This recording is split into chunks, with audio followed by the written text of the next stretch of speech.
Hi friends, ಎಲ್ಲರೂ ಹೇಗಿದ್ದೀರಾ? ಚೆನ್ನಾಗಿದ್ದೀರಾ ಅಂತ ಭಾವಿಸ್ತೇನೆ. ನಾನು Shobha. Welcome back to my channel.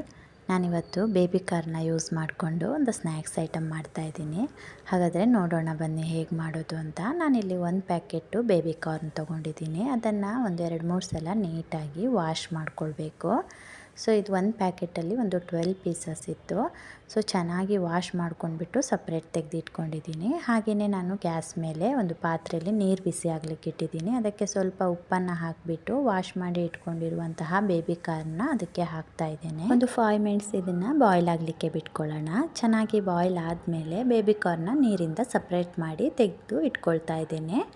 ಹಾಗೆ ಇನ್ನೊಂದು ಸೈಡಲ್ಲಿ ನಾನು ಒಂದು ಬೌಲ್ ತೊಗೊಂಡ್ಬಿಟ್ಟು ಅದಕ್ಕೆ 1 ಕಪ್ ಆಗೋಷ್ಟು ಅಕ್ಕಿ ಹಿಟ್ಟು, ಹಾಗೆಯೇ 1 ಕಪ್ಪಿಗೆ ಸ್ವಲ್ಪ ಕಡಿಮೆ ಕಾರ್ನ್ಫ್ಲೋರ್ ತೊಗೊಂಡಿದ್ದೀನಿ. ಅದಕ್ಕೆ ನಾನಿವಾಗ 1 ಸ್ಪೂನ್ ಆಗೋಷ್ಟು ಗರಂ ಮಸಾಲ, ಹಾಗೆ ಒಂದು ಸ್ವಲ್ಪ ಅರಿಶಿಣದ ಪುಡಿ, ಸ್ವಲ್ಪ ಖಾರದ ಪುಡಿ, ಆಮೇಲೆ 1 ಸ್ಪೂನ್ ಆಗೋಷ್ಟು ಧನಿಯಾ ಪುಡಿ, 1-2 ಸ್ಪೂನ್ ಆಗೋಷ್ಟು ಜೀರಿಗೆ ಪುಡಿ ಮತ್ತು ಸ್ವಲ್ಪ ಉಪ್ಪನ್ನು ಸೇರಿಸಿ ಎಲ್ಲದನ್ನು ಚೆನ್ನಾಗಿ ಮಿಕ್ಸ್ ಮಾಡಿಕೊಳ್ಬೇಕು. ನೀರೇನನ್ನು ಸೇರಿಸಬೇಡಿ.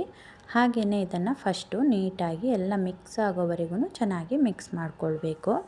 ಮಿಕ್ಸ್ ಮಾಡ್ಕೊಂಡಿದ್ದಾದಮೇಲೆ ನಾವೇನು ಬಾಯ್ಲ್ ಮಾಡಿ ಇಟ್ಕೊಂಡಿರೋ ಬೇಬಿ ಕಾರ್ನ್ ಇದೆ ಅಲ್ಲ, ಅದನ್ನು ಡ್ರೈ ಆಗಿಯೇ ಡಿಪ್ ಮಾಡ್ಕೊಳ್ಳಿ. ಅದರಲ್ಲೆಲ್ಲ ಡಿಪ್ ಮಾಡ್ಕೊಂಡ್ಬಿಟ್ಟು ಒಂದು ಜರಡಿಗೆ ಹಾಕ್ಕೊಂಡು ನೀಟಾಗಿ ಸ್ವಲ್ಪ ಜರಡಿ ಮಾಡ್ಕೊಳ್ಳಿ. ಅಂದರೆ ಎಕ್ಸ್ಟ್ರಾ ಏನು ಪುಡಿ ಇರುತ್ತೆ ಅದು ಬೇಡ, ಅದಕ್ಕೋಸ್ಕರ. ಆಮೇಲೆ ಉಳಿದಿರೋ ಹಿಟ್ಟಿಗೆ ಸ್ವಲ್ಪನೇ ನೀರನ್ನು ಸೇರಿಸಿ ನಾವಿವಾಗ ಮೆಣಸಿನ್ಕಾಯಿ ಬೋಂಡ ಎಲ್ಲ ಮಾಡ್ತೀವಲ್ಲ ಆ ಹದಕ್ಕೆ ಹಿಟ್ಟನ್ನು ಕಲಸಿಟ್ಕೊಳ್ಬೇಕು. ಹಾಗೆ ನಾನು ಇನ್ನೊಂದು ಸೈಡಲ್ಲಿ ಎಣ್ಣೆ ಕಾಯ್ಲಿಕ್ಕೆ ಇಟ್ಟಿದ್ದೀನಿ.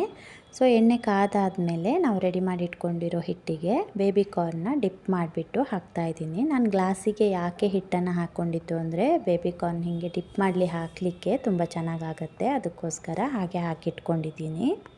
ನೀವು ಎಣ್ಣೆ ಬಾಣಲಿಗೆ ಒಂದು ಹಾಕಿ ಆದಮೇಲೆ ಒಂದು 2 ಅಥವಾ 3 ಸೆಕೆಂಡ್ ಗ್ಯಾಪಲ್ಲಿ ಇನ್ನೊಂದನ್ನು ಹಾಕಿ, ಆವಾಗ ಒಂದಕ್ಕೊಂದು ಅಟ್ಯಾಚ್ ಆಗಲ್ಲ.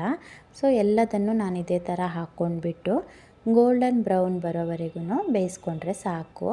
ಜಾಸ್ತಿ ಬೇಯಿಸ್ಕೊಳ್ಬೇಡಿ, ತುಂಬ ಗಟ್ಟಿಯಾಗಿ ಹೋಗುತ್ತೆ. ನೋಡಿ, ಇಷ್ಟು ಬೆಂದರೆ ಸಾಕಾಗ್ಬಿಡುತ್ತೆ. ನಾವು ಈ ಮೆಣಸಿನ್ಕಾಯಿ ಬಜ್ಜಿ ಎಲ್ಲ ಬೇಯಿಸ್ಕೊಳ್ತೀವಲ್ಲ ಅಷ್ಟು ಬೆಂದರೆ ಸಾಕು. ನಾನಿಲ್ಲಿ ಗೋಬಿ ಸ್ಟಿಕ್ನ ಹಾಕಿದ್ದೀನಿ ನೋಡಿ, ಅದು ಹಿಡ್ಕೊಂಡು ತಿನ್ನಲಿಕ್ಕೆ ಚೆನ್ನಾಗಾಗುತ್ತೆ ಅಂತ, ಮತ್ತು ಡಿಪ್ ಮಾಡಿ ಬಿಡಲಿಕ್ಕೆ ಚೆನ್ನಾಗಾಗುತ್ತೆ ಅಂತ ಹಾಗೆ ಹಾಕಿದ್ದು ಅಷ್ಟೇ.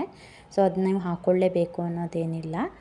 ಮತ್ತು ನೀವು ಗ್ಲಾಸಿಗೆ ಹಿಟ್ಟು ಹಾಕ್ಕೊಂಡೇ ಬಿಡಬೇಕು ಅಂತಿಲ್ಲ, ನೀವು ಹೇಗೆ ಆದರೂ ಬಿಡ್ಬೋದು. ನಾನು ಜಸ್ಟ್ ಹಾಗೆ ಹಾಕ್ಕೊಂಡು ಬಿಟ್ಟಿದ್ದು.